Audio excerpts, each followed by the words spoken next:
Oh yeah.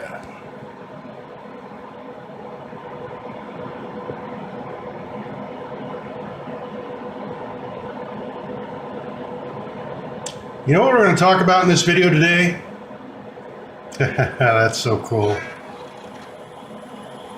We're going to talk about using old servers and RAID controllers. What this thing's doing right now is it's actually doing an inventory of the disks. And you see it does it 2 by 2. There's only 5, so it'll do one on its own here. You'll see that in a second. But basically, if you're going to buy an old server and think you're going to do anything with it, you're going to have to be willing to do a little legwork. Because otherwise, this stuff is useless to you.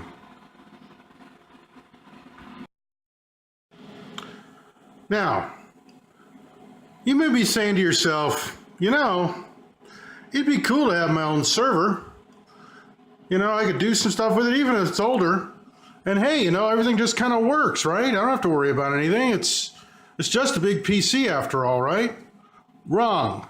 Here's the deal, guys.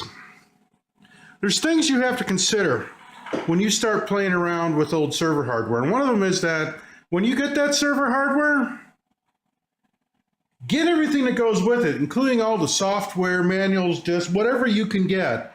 Because I'm going to tell you something right now. You could be in a world of hurt. For example, we're looking at the mini configuration program that's built into the RAID controller of this Netfinity 5000 server.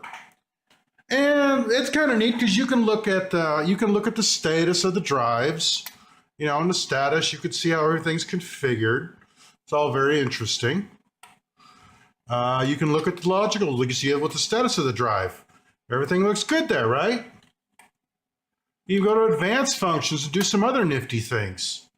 You know, you could if now there's one neat thing. If you had say you had a set of drives that came from another server that died, you could literally take those drives, all those drives, shove them in this server, and they store a copy of their configuration that they could read back to the IBM Server RAID 3L BIOS.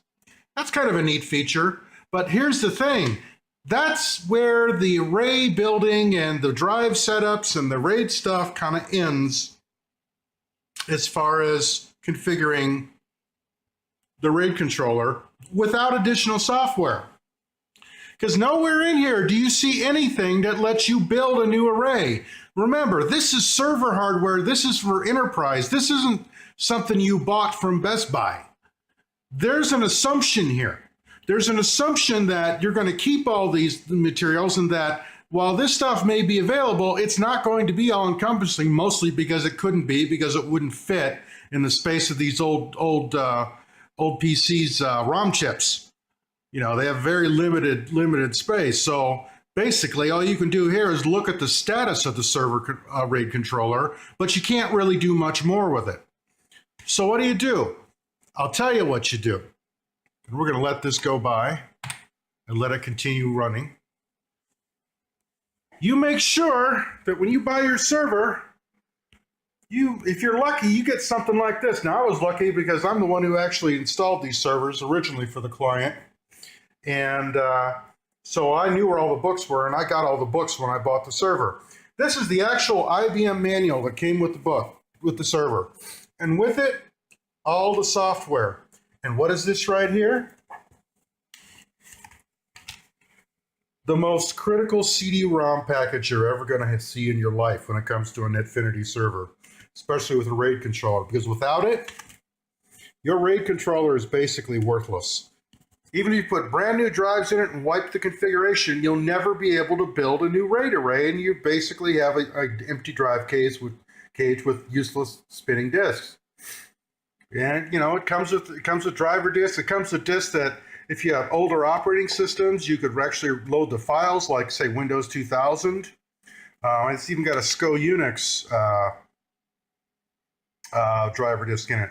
But this disk right here, this CD-ROM, is critical. This configuration program not only auto boots when you put it in a CD-ROM drive when you're setting up the server to allow you to actually do something with the drives, it also will allow you to install the configuration program permanently on whatever server hardware you have.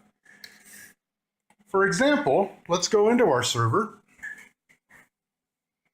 and I'll just go ahead and log in here.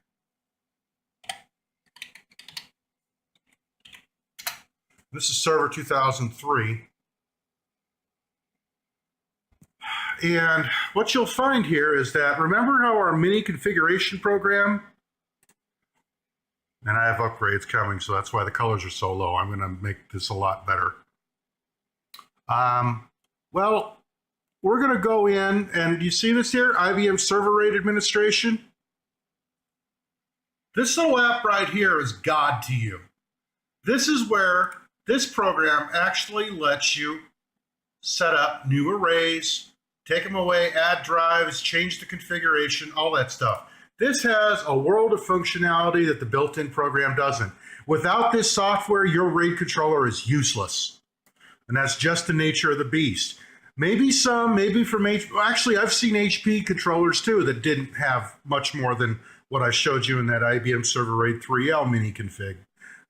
Most servers aren't going to have a complete set of tools to deal with arrays in the firmware. You're going to have to load something else.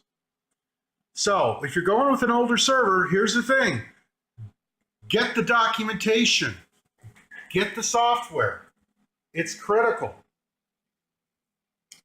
And that's all we'll say for today's little video. Remember, guys, get it all and get all the info, or you could be stuck with a big piece of iron that don't do nothing.